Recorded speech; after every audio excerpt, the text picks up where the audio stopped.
Gloves کا مطلب کیا ہے؟ گلوز میں جو جی ہے اس کا مطلب ہے گریٹیٹیوڈ یعنی شکر، ایل کا مطلب ہے لو، او کا مطلب ہے آؤٹ ڈور، وی کا مطلب ہے ویجیٹیرین، ای کا مطلب ہے ایکسرسائز، اور ایس کا مطلب ہے سلیپ یعنی سونا۔ گریٹیٹیوڈ پہلی چیز یہ ہمیں دنیا کے کسی نئے مصنف سے سیکھنے کی ضرورت نہیں، بلکہ اللہ سبحانہ و تعالیٰ نے قرآن مجید میں بار بار فرمایا لَإِن شَكَرْتُمْ لَأَزِيدَنَّكُمْ، اگر تم کسی نعمت کا شکر کرو گے تو اللہ سبحانہ و تعالیٰ اس کو بہت زیادہ بڑھائیں گے۔ اللہ نے قرآن مجید میں شکر کی بار بار صفات بیان فرمائیں اور یہ بتایا کہ جو شکر کرتا ہے، جس نعمت پر، اس آیت سے پتہ لگ رہا ہے کہ جس نعمت پر شکر ہوگا وہ نعمت بڑھے گی۔ صحت کی نعمت پر شکر ہوگا وہ بڑھے گی،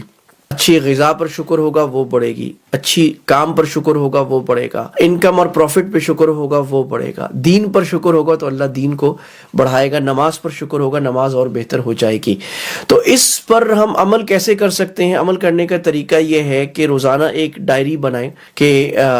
روزانہ کی اپنی ڈائری لکھنا، صبح کو یا رات کو بہتر ہے، اور اس میں ہی لکھنا کہ آپ کا دن کیسا گزرا، اور دن میں جو خوبصورت باتیں تھی اس کو لکھنا، اور جس چیز کو آپ بہتر کرنا چاہتے ہیں اس کو بھی لکھنا۔ تو آپ نے اپنی ڈائری میں روزانہ کی 3 باتیں لکھنی ہیں جس میں آپ بہت زیادہ شکر گزار اللہ سبحانہ و تعالیٰ کے ہیں۔ اگر آپ آئی فون یوزر ہیں تو آئی فون کی اپنی ایک ایپ ہے جرنلنگ کی، اس کو لیں، وہ خود آپ کو بتائے گا کہ 3 ایسی، 1-2 ایسی باتیں لکھیں جس پہ آپ بہت زیادہ